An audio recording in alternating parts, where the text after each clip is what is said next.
Ki Jai. Jai Om Vishnupad Paramahamsa Parivrajagacharya Stotra Shata Shri Sriman His Divine Grace Srila Bhakti Siddhanta Saraswati Thakur Goswami Maharaj Srila Prabhupada Ki Jai. All glories to the assembled devotees, all glories to the assembled devotees, all glories to the assembled devotees. All glories to Sri Guru and Sri Gauranga, all glories to His Divine Grace Srila Prabhupada. Om Vishnupad.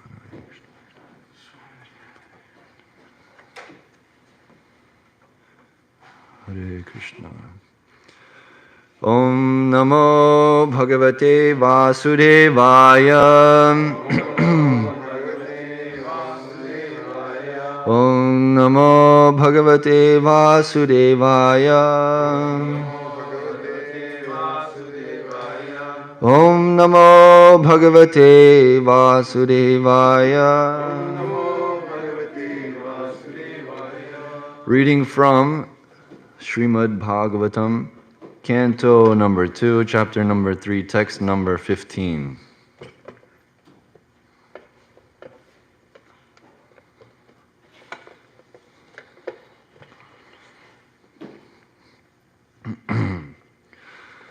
Okay, word for word. Sa vai bhagavato raja pandaveyo maharatha bala kridanakaihi kridan krishna kridang ya adade. Savai Bhagavato Raja. Savai Bhagavato Raja. Pandaveyo Maharatha. Pandaveyo Maharatha. Balakridana Kridan. Balakridana Kridan. Krishna Kridang Ya Adade. Krishna Kridang Ya Adade. Savai Bhagavato Raja. Pandaveyo Maharatha. Balakridana Kridan. Krishna Kridang Ya Adade. Savai Bhagavato Raja. Pandaveyo Maharatha. Balakridana Kridan. Krishna Kridang Ya Adade. Please repeat. Savai Bhagavato Raja. Pandaveyo Maharatha. Kana Kridana Kridan. Krishna Kridam Ya Adade.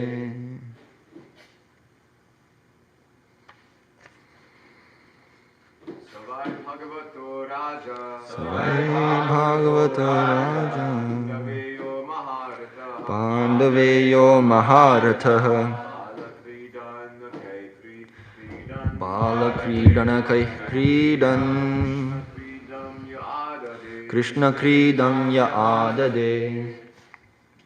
Savai Bhagavato Raja. Bhagavato Raja. Pandaveyo Maharatha. Balakridana Kridan. Krishna Kridam Ya Adade.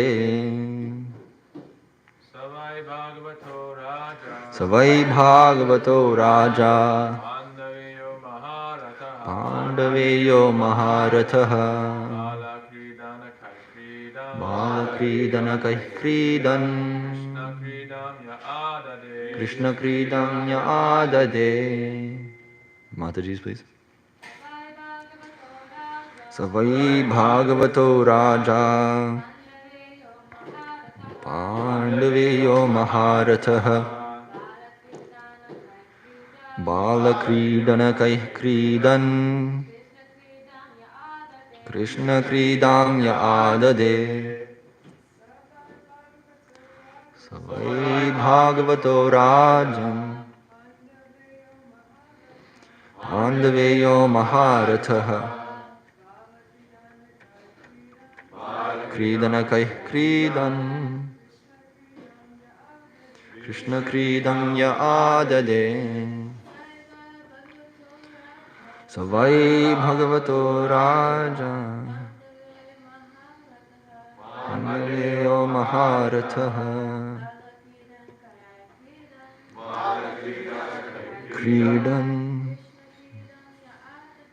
Krishna kridamya adade Saha he Vai certainly Bhagavataha a great devotee of the Lord Raja Maharaj Parikshit Pandaveyaha grandson of the Pandavas Maharatha a great fighter Bala while a child Kridanakaihi play dolls Kridan playing Krishna Lord Krishna Kridam activities Yaha who Adade accepted. Translation and purport by His Divine Grace Srila Prabhupada Ki Jai. Maharaj Parikshit, the grandson of the Pandavas, was from his very childhood a great devotee of the Lord. Even while playing with dolls, he used to worship Lord Krishna by imitating the worship of the family deity. Purport. In the Bhagavad Gita 6:41, it is stated that even a person who has failed in the proper discharge of yoga practice is given a chance to take birth in the house of devout brahmanas or in the houses of rich men like Kshatriya kings or rich merchants. But Maharaj Parikshit was more than that because he had been a great devotee of the Lord since his previous birth. And as such, he took his birth in an imperial family of the Kurus, and especially that of the Pandavas. So from the very beginning of his childhood, he had the chance to know intimately the devotional service of Lord Krishna in his own family. The Pandavas, all being devotees of the Lord, certainly venerated family deities in the royal palace for worship. Children who appear in such families fortunately generally imitate such worship of the deities, even in the way of a childhood play. By the grace of Lord Sri Krishna, we had the chance of being born in a Vaishnava family, and in our childhood we imitated the worship of Lord Krishna by imitating our father. Our father encouraged us in all respects to observe all functions such as the Ratha Yatra and Dola Yatra ceremonies, and he used to spend money liberally for distributing prasadam to us children and our friends. Our spiritual master, who also took his birth in a Vaishnava family, got all inspirations from his great Vaishnava father, Thakur Bhaktivinod. That is the way of all lucky Vaishnava families. The celebrated Mira Bai was a staunch devotee of Lord Krishna as the great lifter of Govardhan Hill. The life history of many such devotees is almost the same because there is always symmetry between the early lives of all great devotees of the Lord. According to Jiva Goswami, Maharaj Parikshit must have heard about the childhood pastimes of Lord Krishna at Vrindavan, for he used to imitate the pastimes with his young playmates. According to Sridhara Swami, Maharaj Parikshit used to imitate the worship of the family deity by elderly members.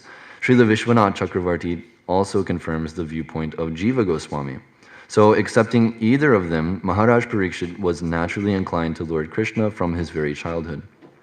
He might have imitated either of the above-mentioned activities, and all of them established his great devotion from his very childhood, a symptom of a Mahabhagavata. Such Mahabhagavatas are called Nitya Siddhas, or souls liberated from birth, but there are also others who may not be liberated from birth, but who develop a tendency for devotional service by association, and they are called Sadhana Siddhas. There is no difference between the two in the ultimate issue, and so the conclusion is that everyone can become a sadhana siddha, a devotee of the Lord, simply by association with the pure devotees. The concrete example is our great spiritual master, Sri Narada Muni. In his previous life, he was simply a boy of a maidservant, but through association with great devotees, he became a devotee of the Lord of his own standard, unique in the history of devotional service. Om Ajnanatimirandhasya Jnananjanashalakaya Chakshurunmilitam Yena Tasmai Shri Gurave Namaha Shri Chaitanya Manobhishtam Sthapitam Yena Bhutale Swayam Rupakadamahyam Dadati Swaparantikam Vandeham Shri Guru Shri Tapara Shri Gurun Vaishnavangscha Shri Rupam Sagrajatam Sahagana Raghunatan Vitam Tam Sajivam Sadvaitam Savarhutam Purijana Sahitam Krishna Chaitanya Devam Shri Radha Krishna Padan Sahagana Lalita Shri Vishakhan Vitangscha Hey Krishna Karuna Sindho Dinabandho Jagatpate Gopesha Gopika Kanta Radha Kanta Namostute Tapta Kanchana Gaurangi Radhe Vrindavaneshwari Vrishabhanu Sute Devi Pranamami Hari Priye Nama Om Vishnupadaya Krishna Preshthaya Bhutale Srimate Bhakti Vikasa Swami Niti Namane Nama Om Vishnupadaya Krishna Preshthaya Bhutale Srimate Bhakti Vedanta Swami Niti Namane Namaste Saraswate Deve Gauravani Pracharine Nirvishesha Shunyavadi Paschatya Deshatarine Vancha Kalpatrubhyascha Kripa Sindhuvi Evacha Patitanam Bhavanebhyo Vaishnavebhyo Namo Namaha Jai Shri Krishna Chaitanya Prabhu Nityananda Shri Advaita Gadadhara Shri Vasadi Gaura Bhakta Vrinda Hare Krishna Krishna Krishna Hare Hare Hare Rama Rama Rama Hare Hare Savai Bhagavato Raja Pandaveyo Maharatha Balakri Danakai Kridan Krishna Kridang Ya Adade Maharaj Parikshit, the grandson of the Pandavas, was from his very childhood a great devotee of the Lord. Even while playing with dolls, he used to worship Lord Krishna by imitating the worship of the family deity. So this is a verse describing the facilities of those who are born in Vaishnava families. We see here that Maharaj Parikshit had the opportunity from a very young age to worship Krishna. And in this way, his entire life, he remained in devotional service. He remained Krishna conscious. And this was foreseen by the Brahmanas, if everybody remembers, in several chapters back. I guess it was a long time ago, actually, where the appearance of King Parikshit in the end of the first canto. The Brahmanas come and they talk about all the good qualities that this child will have. He's compared to Lord Rama and Ikshvaku and so many great personalities, and so many material qualifications, but more importantly, his devotional qualifications were highlighted then. So this was something which was known before he even emerged from the womb of his mother. And this is such of great personalities, specifically Nitya Siddha Mahabhagavatas like Parikshit Maharaj. So Prabhupada makes the very important distinction that such personalities, these Nitya Siddha Mahabhagavatas, are not like the regular yogis who become very advanced in yoga practice or in pious activities and take birth in wealthy families like this. Prabhupada makes the very important distinction that Maharaj Parikshit he's not forced to take birth into the womb based on his previous good and bad karma, but moreover he's given a proper situation in the womb of a Vaishnavi mother where he can continue his practice of devotional service, which was continuing on from his previous life. And this is he's not the only one that is mentioned in the Bhagavatam that's like that. There are so many different personalities, and of course, more recently, as Prabhupada is explaining in the purport, we have Prabhupada himself and Prabhupada's spiritual master, like this, who are recognized to be eternally liberated servants of Krishna, who have descended in this world for the very purpose of enacting pastimes and serving Krishna in propagating this Sankirtan movement. So Parikshit Maharaj has a very pivotal role in Krishna's mission in this material world to bring back the conditioned souls back to Godhead. And he has received the qualification to be the perfect listener of Srimad Bhagavatam. And in this way, he sets the standard for all subsequent listeners of Bhagavatam. And in this way, he's glorified like that. But also we should understand that Shukadeva Goswami was also a Nityasiddha Mahabhagavat, and he plays a different role in this pastime of the appearance of the Srimad Bhagavatam. If we all remember the appearance of Shukadeva Goswami, he refused to come out of his mother's womb for 16 years. So she had literally a 16-year-old child in her womb for 16 years, and all the while, Shukadeva Goswami was very reluctant to come out because he knew that the material world was a very unfavorable place for the execution of pure devotional service. And even while in the womb, it's understood that he inevitably heard Vedic mantras. He inevitably heard Krishna Katha like this because he was the son of Veda Vyasadeva, the literary incarnation of Krishna, the one who has written down all the Vedic scriptures. And in this way, by the time he was 16, he got the personal association of Krishna. Krishna personally came there and incited him to exit the womb of his mother, and then right from that very moment that he exited the womb, he never showed any kind of attachment to the material energy, to the material enjoyment whatsoever.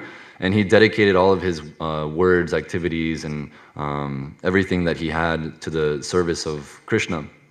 And this is the indicator of a Mahabhagavat, Nityasiddha.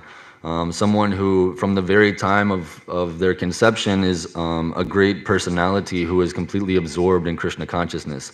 And they come in many different shapes and sizes, and throughout history, there's many instances of such personalities who have appeared in this material world.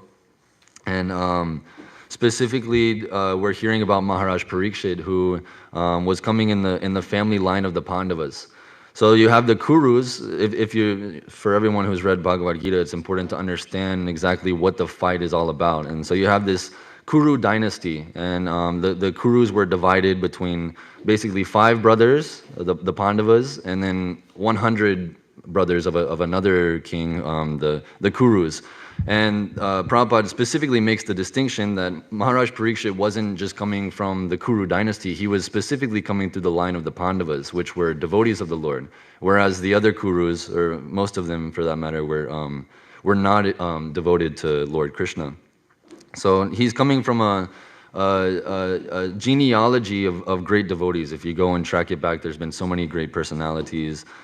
Specifically, you have Pandu, who himself was a great king, and then he renounced everything and then went and had these sons, and he raised his sons in the mountains and taught them the principles of the scriptures and of devotional service like this. So all the Pandavas are understood to be Nitya Siddha, and they, from the very beginning of their life, they were executing the process of devotional service. And because they instilled these principles in their own children, and they very strictly adhered to the principles of Shastra, then their lineage naturally developed those same qualities. And the womb of the mothers in this family naturally attracted great personalities.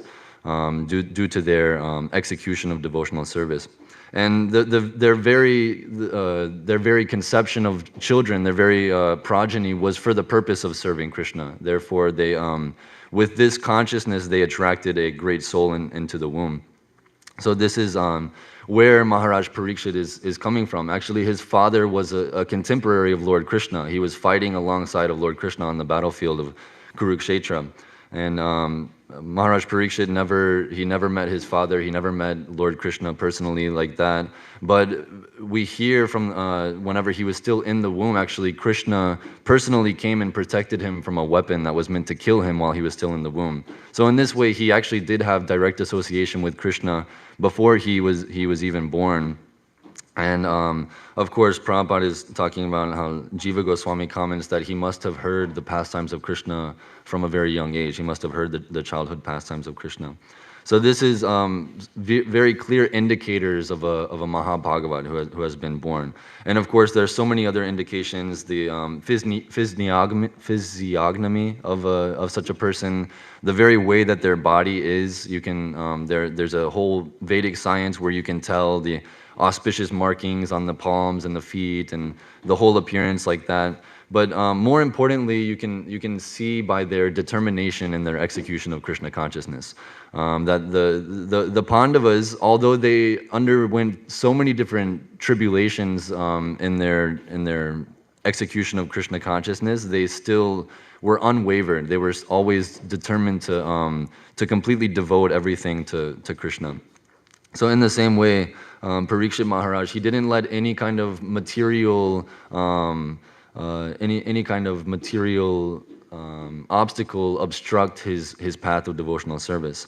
And so this is very clear indicators of a Maha Bhagavat. And on the other hand, you have people who take birth in great families of kings and of merchants and things like this, who are not Mahabhagavats. They're not pure devotees of the Lord. They're not Nitya Siddhas.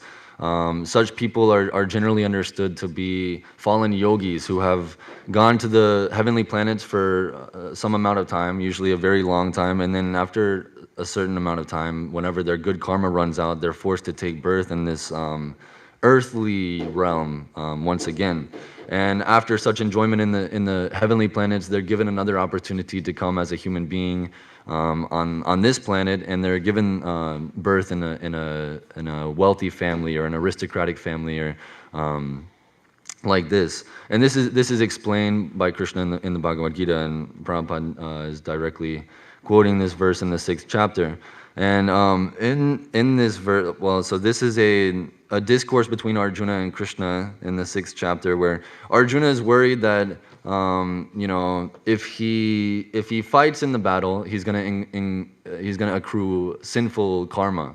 But if he doesn't fight in the battle, then at the time he was kind of more leaning to just completely renouncing the battle and going off to the mountains and becoming a yogi. But Krishna is teaching him a new type of yoga, and he's thinking that even if he executes this yoga, who's to say that he won't, that he might fail in this execution? So he asks, even if I make some advancement in this path of yoga, what happens if I fall down?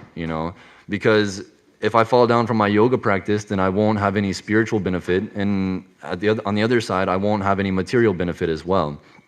So this is a big problem in his eyes. But Krishna explains that actually for spiritual endeavors, those activities which are directly related to Krishna consciousness, there is no loss or diminution. That any action performed for the pleasure of Lord Krishna is always recognized by Krishna, and that's something that he never forgets. And because of this, the spiritual progress that a yogi makes, even if it be very small, it's always adding to this spiritual bank account that he has. And this is different from regular good karma and bad karma like that. So in the Vedic scriptures, there's a whole section called Karma Kanda, where there are many different rituals and ceremonies and all sorts of different things that you can perform for the sake of getting good karma, so that you can go to the heavenly planets and enjoy. But what is different is the execution of yoga, specifically, I guess you could call it spiritual yoga, not like the bodily exercises, but yoga meant for the purpose of connecting with the Supreme Absolute Truth. And for one who makes some advancement in this yoga process, that advancement is never lost. And such a person, depending on how long they've been practicing yoga, or depending on how much advancement that they've made, they'll either take birth in the heavenly planets and be there for some time, and then after that they'll take another birth in Martyaloka, the Earth planet. They'll take another birth there, and then they'll take birth in a family of aristocratic people or wealthy people. But those who are more advanced than that, Prabhupada explains, those who have been practicing longer, they generally take birth in the family of Vaishnavas, of very saintly people who are devoted to Krishna. So both Nitya Siddha Mahabhagavats and those who are aspiring to perfect their Krishna consciousness are given the opportunity to not only take birth in the family of Vaishnavas, but especially associate with those Vaishnavas. Even if you can't take birth in a family of Vaishnavas, if you're given all of the material facilities necessary to to not have to worry about your material endeavors, then you have more time to associate with devotees, to hear Bhagavatam and things like this. So this is the benefit. This is why Krishna grants a fallen yogi a position in being in a family of that's very rich or very aristocratic or very educated like this, because they're given all of the facilities necessary to where they can very easily take up the process of Krishna consciousness. For many people, their birth sometimes more or less inhibits their ability to fully surrender to the process of Krishna consciousness on an external level. We meet many people and we try to encourage them to come and live in the temple and to give up everything and this and that. And there's so many things which they're seeing as very important. Oh, I have to take care of my dog. Oh, I have to take care of my mother. Things like this. And some of them are completely nonsense, but some of them is like, yeah, you actually do have to take care of your mother. Yeah, you actually do have to pay your rent and things like this. So according to one's material situation, it can be more favorable or less favorable for the immediate entrance into Krishna consciousness. But nonetheless, everyone is given an opportunity to engage in devotional service. But those who have taken a birth in such a family, in a high family, they're given much more opportunities, generally speaking.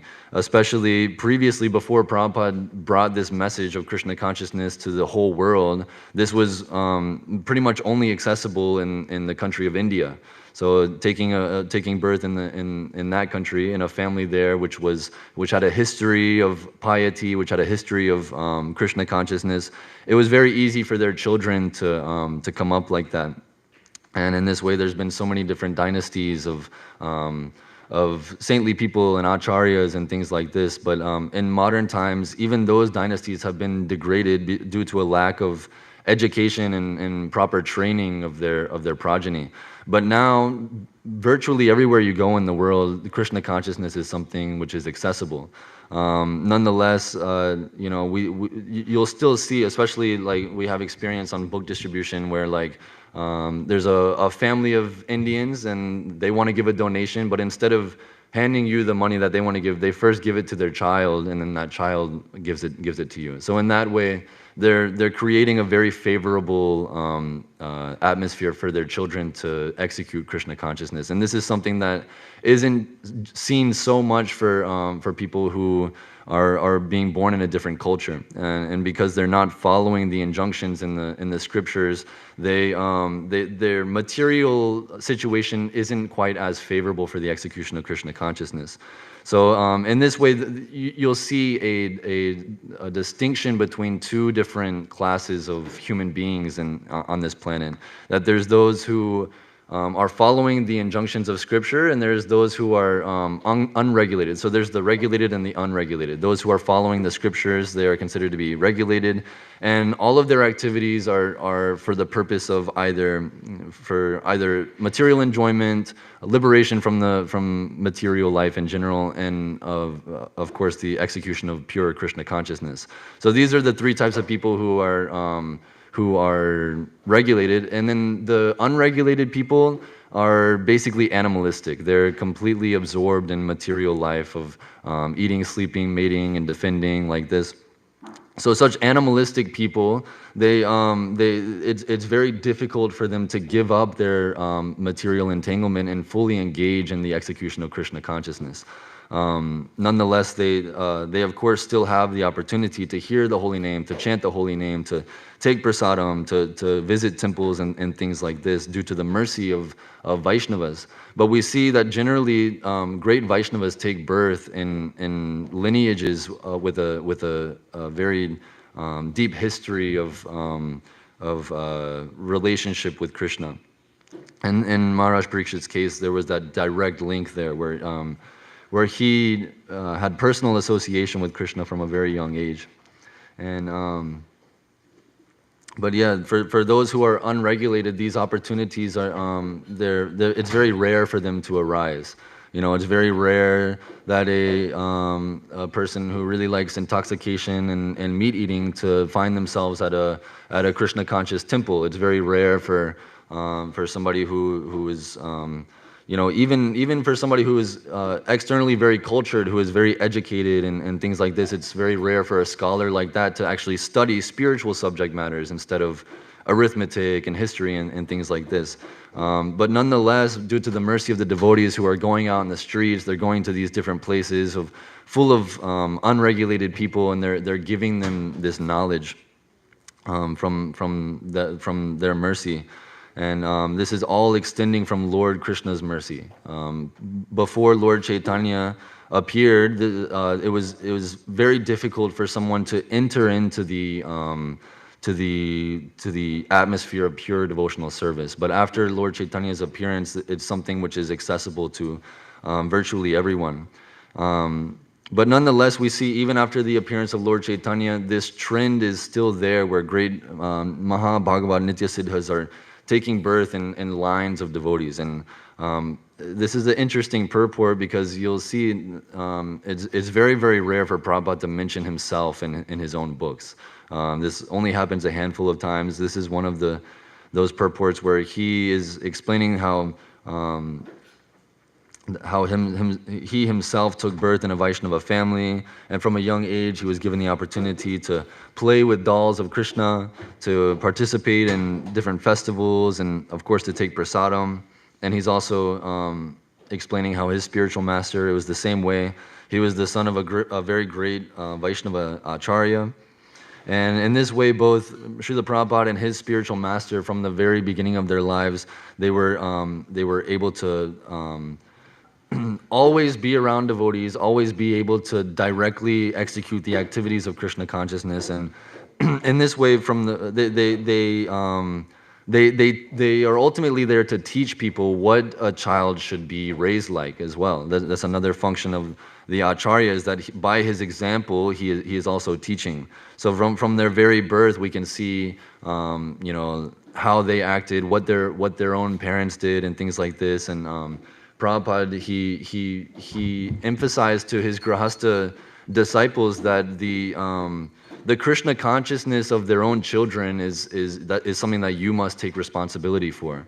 That this is something, the whole function of the Grahastha ashram is that you're meant to make devotees by literally making devotees, giving birth to them, bringing them up from the very beginning of their lives, surrounding them with all of the paraphernalia for executing Krishna consciousness, giving them all opportunities to advance in devotional service like this. And of course, most importantly, keeping their own consciousness very pure. And in this way, children are, they're very similar to animals. And animals, they're acting on a completely instinctive basis, where whatever their instincts tell them to do, that's how they'll act. And children are very similar. And there are certain instincts that children have which are something that can't be separated from a conditioned soul, like eating and sleeping and defending and things like this. But specifically, children are imitators. They whatever they see, they do. Monkey see, monkey do. And this is a trend not only in animalistic society but also in human society. So actually, in one lecture, Prabhupada is explaining this word Nitya Siddha, and to give it in a perspective which is easier for us to understand, he says that for a conditioned soul, their Nitya Siddha is activities like eating, sleeping, and defending themselves. That these are activities and qualities which are inherent in the conditioned soul. Nitya Siddha, it can be translated as eternally perfect, but Prabhupada often uses it as a word to describe that the soul is constitutionally Krishna conscious. It is its constitutional position. It's something that it can't be separated from the soul. But for a conditioned living entity, you could say it's you have to take it with a grain of salt. But their Nitya Siddha is to act on these mundane levels: eating, sleeping, mating, and defending. So in this way, that is always there for a conditioned soul. But what is awakened in every living entity by the process of hearing about Krishna is the real Nitya Siddha of Krishna Prema. There's this verse in the Chaitanya Charitamrita, Nitya Siddha Krishna Prema Sadhya Kabunai Shravanadi Shuddha Chitte Koraye Udai. That by the Krishna is love for Krishna is eternally situated within the heart. It's always there. It's something that every single jiva, no matter how covered over they are, it's something which is eternally there, and it's something that can't be destroyed at any time. And by the process of hearing about Krishna, by this process, one's heart becomes purified, and this is reawakened within their heart. It's not something which is, in one sense, it's something that is given to the conditioned soul, but in another sense, it's something, they're more or less given the process to reinstate their own eternal relationship with Krishna. That's something that is always there. It's something that can never be taken away. So this Nitya Siddha is a quality, specifically of their devotion for Krishna, of their relationship with Krishna, is something which is within every single living entity. It is their very being, is to be a servant of Krishna. And of course, this is explained in so many different ways in Prabhupada's books, but most importantly is this process of hearing about Krishna is what awakens this dormant love of God. So therefore, those who take birth in families of Vaishnavas specifically, they're given the opportunity from a young age to hear about Krishna. Just like Maharaj Parikshit, Jiva Goswami, he comments on this verse that he gives a slightly different understanding of this verse. So of course, in the translation, we see that even while playing with dolls, he used to worship Lord Krishna by imitating the worship of the family deity. So in this way, it's understood that as a child, while playing with dolls, he was worshiping Lord Krishna. But another way to understand this that Jiva Goswami has presented is that he heard about the pastimes of Krishna whenever Krishna was a child. So by hearing about the childhood pastimes of Krishna, he would imitate them. It carries the same meaning. But specifically, this reveals that Parikshit Maharaj was not some kind of pious soul who took birth in a family which was, they would go to the temple, they would have their own family deities and things like this. But he was specifically a Krishna Bhakta, and his whole family were Krishna Bhaktas, and they were always talking about the pastimes, the qualities, the activities of Lord Krishna. So this is something which is very important. And from the very beginning of his life, he's hearing of Krishna, which means that that's something that carried over from his last life. Of course, one who isn't Mahabhagavat, Nitya Siddha, they can also hear about Krishna from the very beginning of their lives, and they can develop the tendency and the desire to execute Krishna consciousness. And this is the case for most people. And by the good fortune that Prabhupada has given us, we see so many people, they come to Krishna consciousness later on, and then they have small children, and those children, although they were completely born of sin, previously these people had no conception of Krishna consciousness. They're engaging in sexual activities just for the sake of enjoyment. And as a byproduct, they have this child. So this child is born in sin, but due to the good fortune that Prabhupada has given them, that child is being given the opportunity to hear about Lord Krishna from the very beginning of his life. Even within the womb, the child can still hear. And this is understood by scientists. There's like a whole culture of pregnant women, they like to read books so that their child becomes smarter whenever they're born. They like to play sounds and vibrations which are soothing to the baby and things like this. And of course, like eating, of course, there's a direct transfer of what is the baby is intaking directly from what the mother is intaking. So if the mother is hearing about Krishna, then naturally the child within her womb is hearing about Krishna. And this is cited in the case of Prahlad Maharaj. In the 7th canto, we'll read about how Prahlad Maharaj, before he even took birth, while he was in the womb of his mother, he had the great fortune of being able to hear Krishna Katha from Narada Muni himself. And so in this way, of course, we understand that Prahlad Maharaj is also a Nitya Siddha Mahabhagavat, but in this way we can see by his activities and we can see by his example that from the very beginning of one's life, even before they've emerged from the womb, one can be benefited by the process of hearing about Krishna. And so this is what makes this Harinam Sankirtan movement so powerful, is that every living entity becomes benefited from it, whether they're unborn, whether they're born, whether they're moving, whether they're non-moving. Every living entity gets benefited by hearing the holy name. And this is cited in so many different instances. The Bhagavad Gita is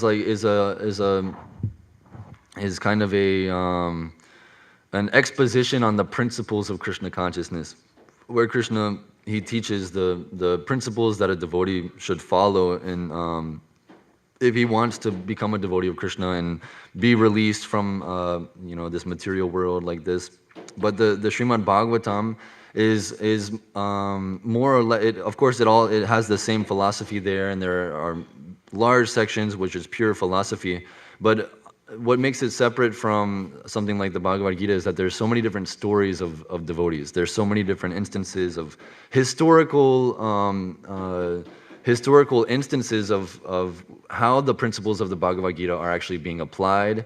And in this way, we can see how the science of Krishna consciousness is working. Science, more or less, means that you're able to predict the future. The whole point of science is that we try to understand the nature of something, and we try to understand the transformations of that thing so that we know what it's going to be like in the future.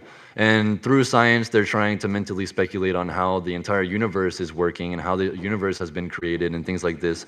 But from a very minute level, we can understand that all activities of science are meant to explain reality in such a way where we can track the transformations of things over a period of time. So the Srimad Bhagavatam is a very important text by which we can see how, by the application of the principles of Krishna consciousness, we can see the beginning, we can see the middle, and then we can see the end. So we can see how a non-devotee, by the application of Krishna consciousness, is completely transformed into a pure devotee. And there's so many instances of this. Specifically with Ajamil. He was born in a good family. He was a Brahmana. He was following all of the principles of the scriptures from a very young age, like this. But he, due to bad fortune, he had the association of sinful people, and he became very, very degraded. He married a prostitute. He had all sorts of children, which were born out of lust alone. And then, in this way, he spent his entire life, after completely throwing away his good upbringing and everything like that. He spent his whole life in sin. But at the time of death, he simply by chanting the holy name of Krishna, he was given the opportunity to come back and actually give it another shot, not to waste this life that he was given, and he was given the opportunity to actually perfect his life, perfect his human form of life in the execution of Krishna consciousness. So he is an example of one who was given good birth, but who hasn't necessarily taken advantage of that good birth, but still, because of his sincerity and because of his inoffensiveness in the chanting of the holy name, he is given all good fortune. He's given the opportunity to completely perfect his life. So this is an instance where we see that one's birth isn't necessarily one's end-all and be-all qualification to execute the process of Krishna consciousness. And probably the best example of this in more recent times is that of the case of Srila Haridas Thakur, who was, nobody even knew who his father was, but it was understood that he was coming from a family. That's not true? They knew who his father was? Oh, I'm sorry. Okay, yeah. Nobody even knew who his father was, which meant that his mother was more or less a prostitute. And he was born in a family that was coming, generally understood to be from a Muslim line, completely separate from the Vedic culture. Yet he still exhibited the highest level of Krishna consciousness, and he was regarded by Lord Chaitanya himself to be the Namacharya, the very teacher of how to chant the holy name properly. So God himself doesn't necessarily view the material qualifications of a conditioned soul and favor them more or less than another one because of these material qualifications. More than that, he sees their sincerity and their inoffensiveness in their chanting, and this all comes from their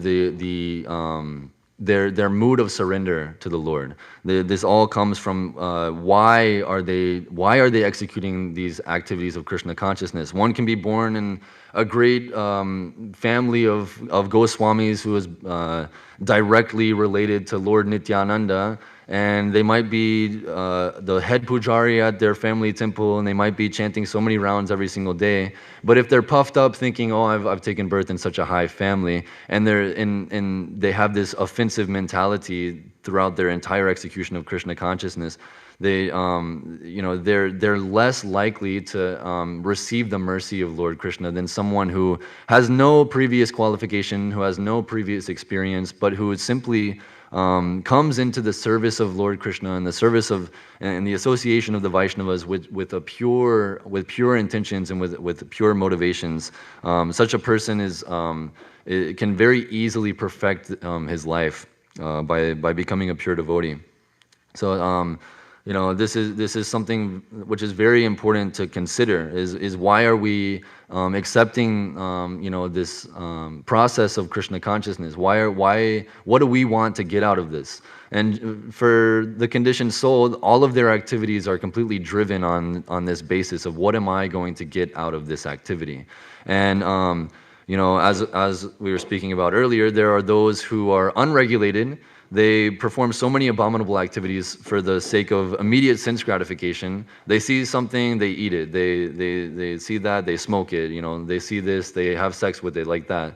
But for a person who is regulated by the principles that are mentioned in the Shastras, in the Vedic literatures, such a person, although they become more qualified to have a favorable atmosphere for Krishna consciousness, they still are considered to be no better than the unregulated people if they are only following the Vedas for the sake of sense gratification.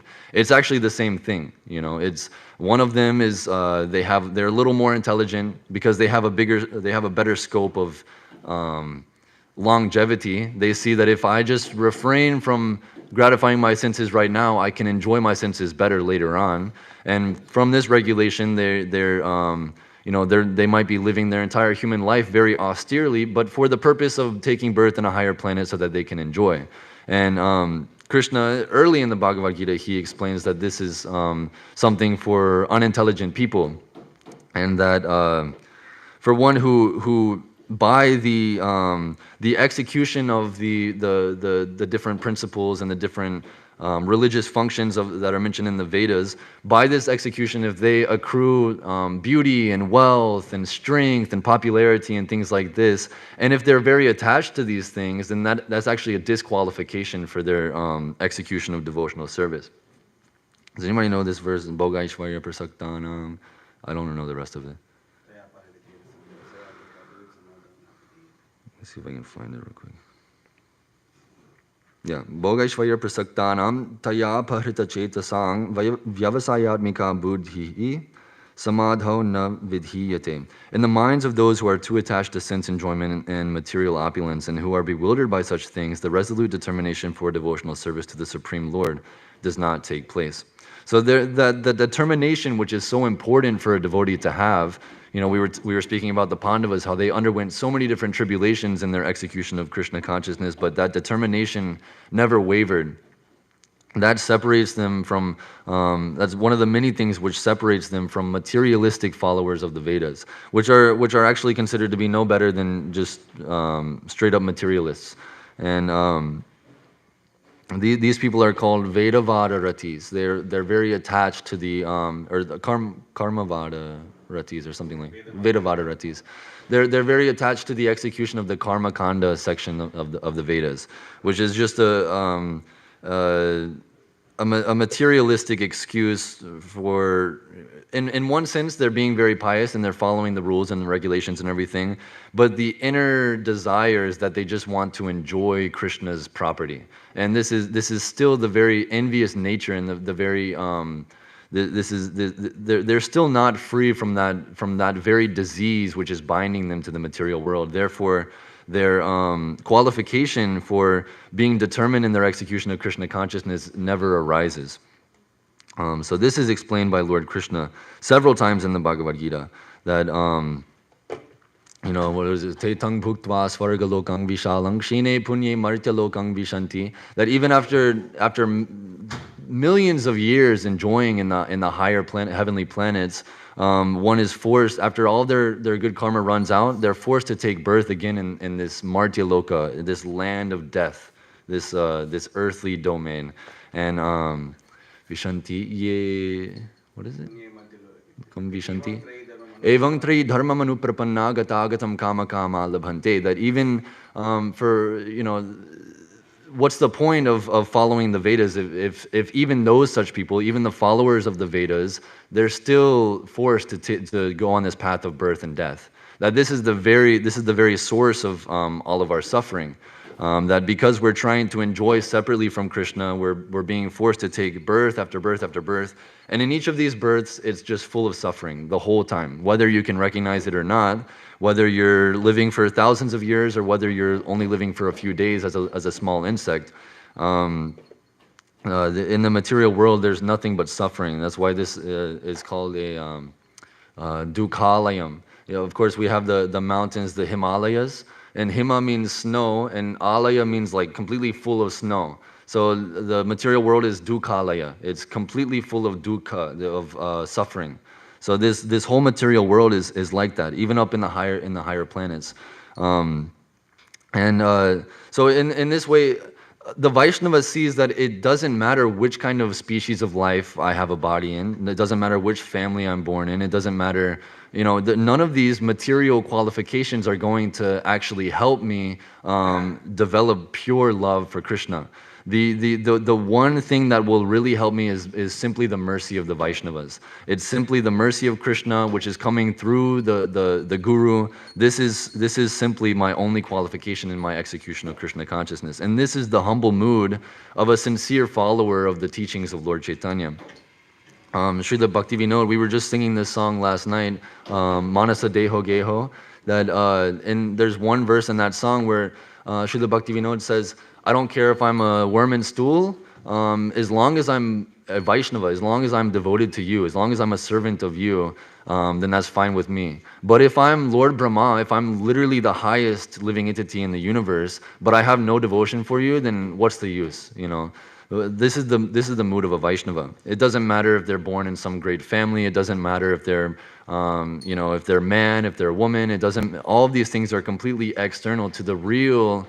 The real point that one should sincerely chant the holy names of the Lord and hear from bona fide sources about the qualities and the activities of Krishna, like this. So everybody is given this opportunity to do that here. We have access to this Srimad Bhagavatam, which is just so incredible.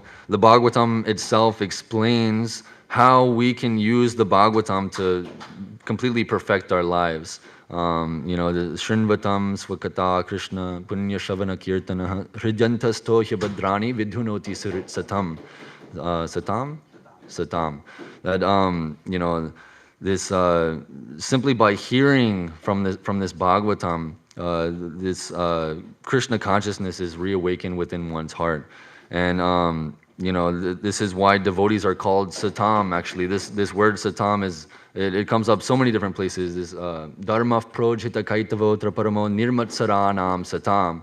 That the devotees, first of all, they're near Matsara, and this is, we also sang this song yesterday. In these prayers to the six Goswamis, this is what is it? Nirmatsaranam Satam, or no, Nirmatsaro Pujito. What is it? How does that? Yeah, Krishnod Kirtanagam and Nartana Paro Nirmatsara. Wait, no. Premamritambho Nidhi Dhira Dhira Janapriyo. So because they are non-envious of everyone, they are dear both to the dhira and the adhira. And Prabhupada says, he translates this as the ruffians and the, it's not the same, the gentle and the ruffians. They're dear to everyone because they're completely non-envious. Because they are satam. A devotee is satam. Satam means devotee, but the inner meaning of satam is this root word sat, which means knowledge, which means truth, which means eternality, like this. So satam is one who is devoted to truth, one who is devoted to the absolute truth. So seeing the eternal nature of every living entity, there is not a trace of enviousness within their heart. They see everyone as being on the equal platform of being a pure servant of Krishna. And in this way, they're very dear to everyone because they're constantly engaged in the topmost welfare activity of distributing love of God in the form of Harinam, and especially in the form of Srila Prabhupada's books. That this is the real welfare activity that the devotees are executing, so that they can create a favorable atmosphere throughout the whole world, whereby people can, simply by taking birth as a human being in this time and in this, on this planet, and not even just this planet, this is going on all over the place. Simply by taking birth in such a situation, they are given Krishna consciousness from the very beginning of their lives. And in this way, they can become a sadhana siddha. Where the nitya siddhas are those who never fall down. They never forget Krishna. They're never allured by material enjoyment. But the sadhana siddhas, there is no qualification which says that you can be a sadhana siddha and you cannot be a sadhana siddha. Prabhupada says that this is accessible to everyone. And actually, in the, what does he say? The sadhana siddha. In the ultimate issue, there is no difference between these two. That they're both acting on the eternal transcendental platform of pure devotional service to Krishna. Therefore, we don't see any kind of material difference between the two.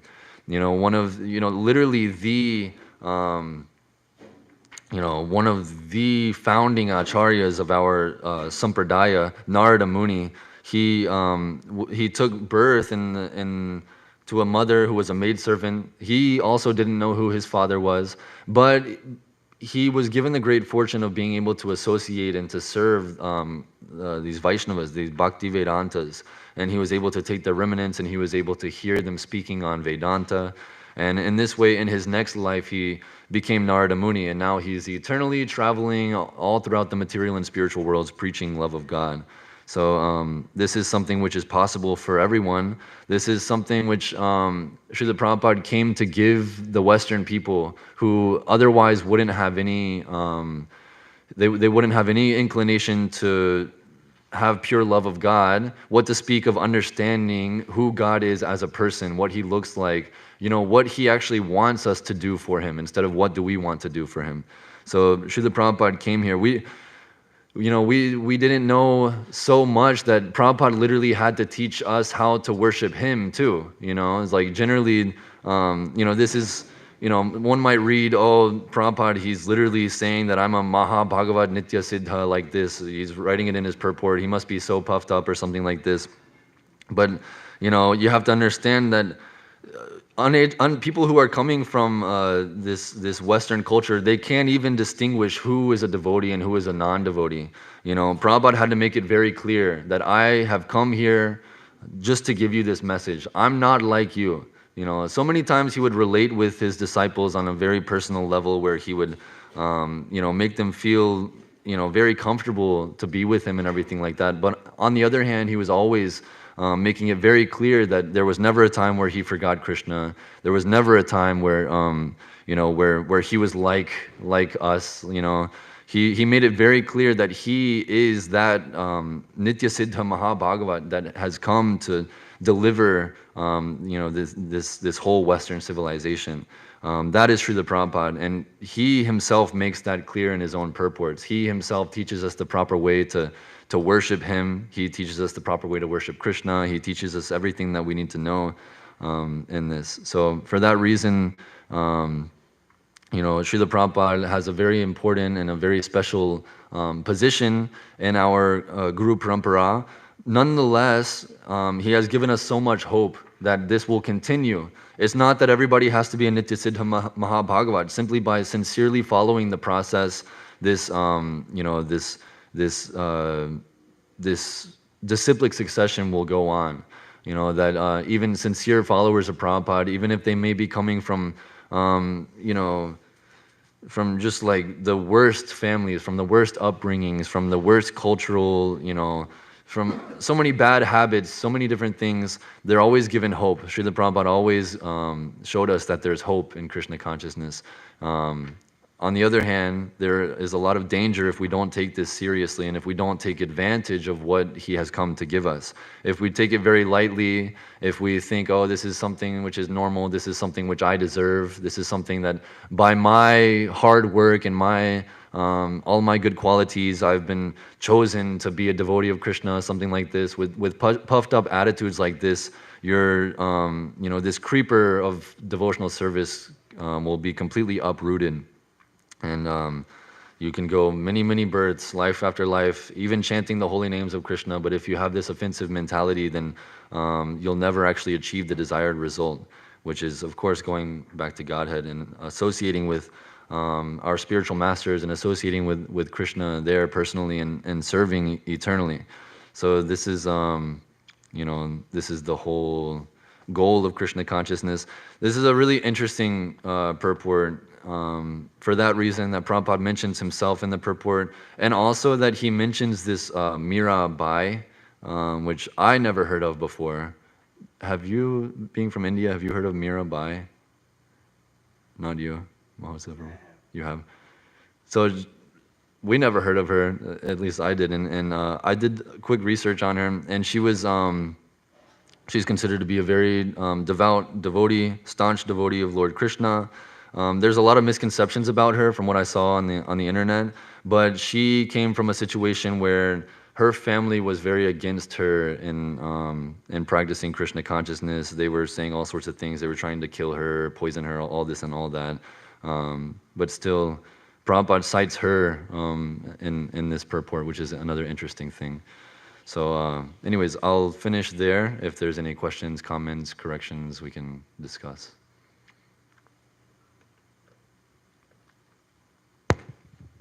So, I mean, you kind of touched upon it, but the point is that there is no difference between a sadhana siddha and a nitya siddha once they are siddha. Siddha is siddha. It's not like once you go to the spiritual world, oh, you're nitya siddha, so you get treated differently. And you fell to the material world and you came back, so you're second class or something like that. Same with the spiritual masters as well. We may recognize one acharya as a nitya siddha, whereas another acharya or guru as a devotee, like a sadhana siddha, but they are not treated differently.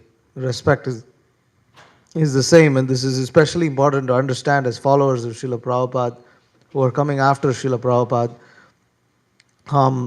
Nowadays many devotees have that, it's a very subtle offensive attitude where they do take initiation and this and that, but they regard their spiritual master as being like,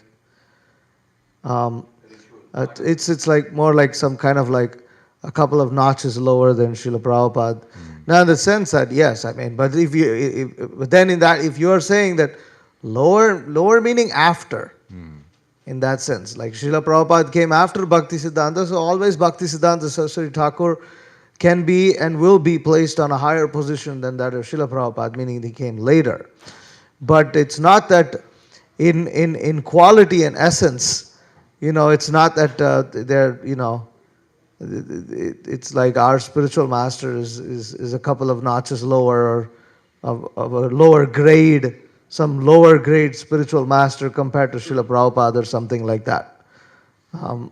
That we should understand. On the transcendental platform, there can be difference and similarity, and it's all absolute, and it's not like just because Srila Prabhupada was a world-conquering acharya,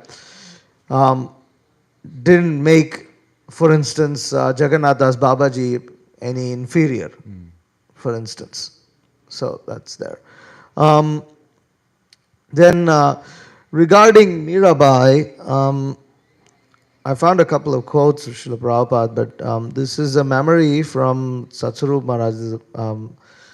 So one time a devotee told Prabhupada the famous story about Mirabai. According to this story, Mirabai wanted to meet Jiva Goswami, but Jiva Goswami sent back a message, I'm a sannyasi and you're a woman, so I cannot meet you. Then according to the story, Mirabai sent another message to Jiva Goswami saying, I thought only Lord Krishna was the only male in Vrindavan and that all others were female. When Jiva Goswami heard this, in reply, he supposedly agreed to meet her. When Prabhupada heard the story, he said that this may not be true because in our line, the sannyasis do not refuse to meet women. So that's a concocted story. Now, I'm going to need a few seconds here. So, this is a conversation between Dr. Patel and Srila Prabhupada. So, okay, Dr. Patel. One Goswami refused to see Mirabai, and then she said that there are only be men at the bhajan, not that Krishna is the only man. Prabhupada, one thing is we don't find any authoritative scripture that Mirabai ever met Rupa Goswami. But they say like that in Vrindavan. But from the life of Rupa Goswami, we understand that the Goswamis of Vrindavan were so popular that if there were any family quarrel, husband and wife, they used to come to Rupa Goswami to settle up. Automatically he would give the decision and they would accept. So how is it possible that he did not see any woman? Dr. Patel, he did not. Rupa Goswami or Jiva Goswami, some other Goswami they say. Giriraj, it was Jiva Goswami. Prabhupada, Jiva Goswami, Giriraj. Yes, Prabhupada. Why Jiva Goswami should not see women? That is also doubtful. So, and then Srila Prabhupada, he says, one second. Okay. Oh, not here, sorry. Yes. So this is a conversation between Allen Ginsberg and Srila Prabhupada. It's an interesting transcript that was published in Back to Godhead. It's a transcript that isn't otherwise found in the audio transcripts of the Veda base. Huh? It is. I mean, apparently that's why I'm like scrolling here. It takes a while to scroll to the top of this thing. So this is here they give an introduction. Okay. So the editor's note: the following conversations between His Divine Grace and A.C. Bhaktivedanta Swami Prabhupada and poet Allen Ginsberg took place at the Radha Krishna Temple in Columbus, Ohio, May 11, 12, and 14, just before and after the meeting with the Ohio Student State Body. Ohio State Student Body. These conversations, the conversations are directly transcribed from a tape recorder and are included in their entirety in 2 installments. It's about 9:30 at night, May 11, 1969, at the Radha Krishna Temple in Columbus, Ohio. I'm going to have to scroll back to.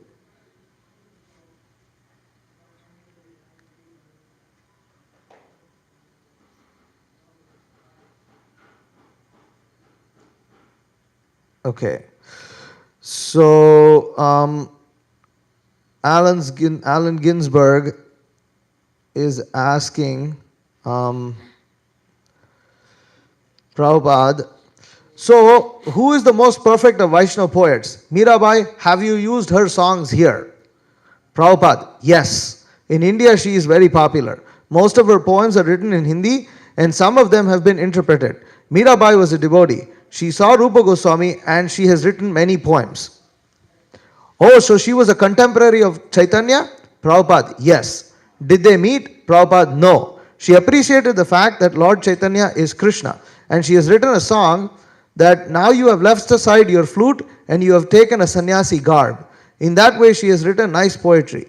And where is your hair? and peacock feather. Now you are bald headed. In this way, she is appreciated. Her life was also excellent.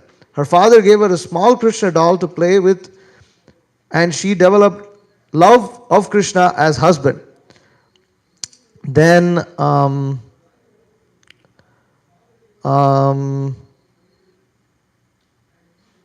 yeah, well, that's pretty much it. So, that's the information we find about Mirabai. Srila Prabhupada has stated. What about the Esho thing? Krishna accomplished but not updated. That's why we don't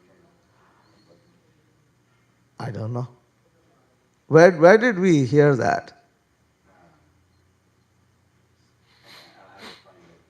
And are you sure that it is a song written by Mirabai? Or it could be attributed to her? I also, one thing I thought, this is what was told to me, but it seems like it's not. Prabhupada, this conversation with Allen Ginsberg is like, it's pretty, he's a contemporary of Lord Chaitanya, accepted Lord Chaitanya as Krishna. This is like this. Yeah, and it's in, of course in the purport. But somewhere I heard that, again, it's all hearsay, and so I don't, now I don't believe it, but that we don't accept Mirabai because she is not coming in line of, that her mood of accepting Krishna and Vrindavan is like as a challenger of Radharani. She never aspired to be under Srimati Radharani, and so she was like more like Chandravali gang. So therefore we don't accept her. What I saw on the internet is that a lot of her followers think that she's an incarnation of Radharani. So there's all sorts. So, and one thing I do understand about this is that it seems that there are many versions of Mirabai's story, because even scholars don't really know what is like authoritative. Yeah. So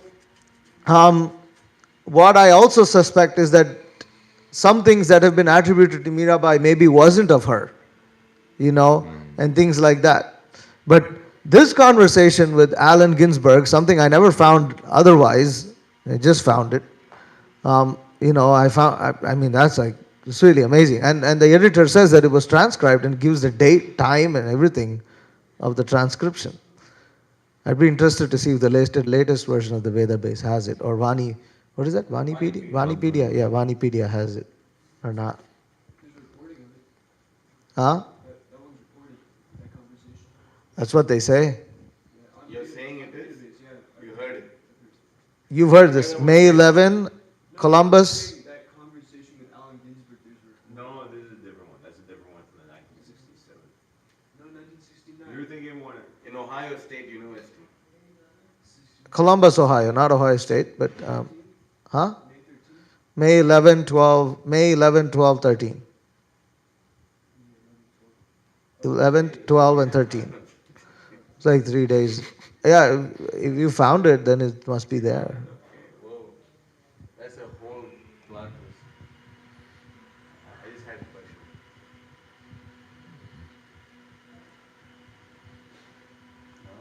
Wow. Vedic. Hare Krishna. Prabhu, so in this purport, Prabhupada is speaking about how Srila Swami is saying that he understands that Parikshit Maharaj was worshipping the deities, and Vishnu Chakravarti Thakur and Shiva Goswami have a different opinion. And and they say that he was imitating the childhood pastimes of Krishna with his friends. So, how do we, usually Acharya means he follows the previous Acharya and he agrees with what the previous Acharya says, And then sometimes, now we can see over here, like, there's a disagreement between some Acharya, so like, how do we understand that? Well, my understanding is that Prabhupada, more than anybody else, he modeled his translation and commentary on Bhagavatam based on the conclusions of Sridhar Swami, and which is kind of the trend for all Vaishnavas, in describing the Srimad Bhagavatam. But specifically in this purport, he said that it's yeah, he said either one, it carries the same meaning. Why he chose to translate the verse and print it like that, in accordance with Sridhar Swami, and then only mentioning that in the purport. I don't really know. People, it might be, it's clearly a little more esoteric, the conclusion of Jiva Goswami and Vishwanath Chakravarti, that he was imitating the pastimes of Krishna. So maybe to prevent that from being misunderstood, he printed that in the main verse and only mentioned it on the side. I'm not really sure, and that's just my own speculation. I understand what Prabhupada did in the purport, but I'm just talking about that principle itself. You know, could why? I mean, you know, how do we? Obviously, they're all bona fide, and how do we Yeah. understand that they're bona fide? That's my question. Well, how do we understand that they're both bona fide? Yeah, I mean, because Vishwanath Chakravarti Thakur and Jiva Goswami is saying something a little different from what she's Yeah. saying. The definition of acharya is they say the same as the previous acharya. Yeah, I mean, the thing, yeah, they're not saying a different thing. According to like grammatical, it seems like this is like an instance of like a grammatical, like a different understanding of like the Sanskrit itself, and not a different understanding of the whole philosophy and the whole meaning of the verse. And it's like just another one of those cases, just like in Vishnu Sahasranam, where like there's plenty of bona fide commentators upon the Vishnu Sahasranam, but they give completely different understandings of what that specific name means. It seems like that's more or less this instance. All of them established this great devotion from his very childhood, a symptom of Mahabharata. Maybe they're like different aspects of the same thing. He's saying all of them, he could literally put them on the same, he's saying it in a different way, he's saying they're both the same. One thing that came to my mind is this thumbnail for the Ashram Communication WhatsApp group is a deity of Ugra Nrsimha tearing apart Hiranyakashipu, and in the book that we have, the Nrsimha book with all the pictures and everything, it's written that this is a deity given to Arjuna by Lord Brahma. So I was, thinking that this is one of the family deities of the Pandavas. This is one of, this is perhaps seeing the worship of this deity. Maharaj Pariksha this is what this is talking about. Of course, they probably had many, and this is directly talking about Krishna like that, but it's just one thing that I thought of. Pariksha Maharaj and Nrsimha Bhakta. Okay, anything else over here? Not much time.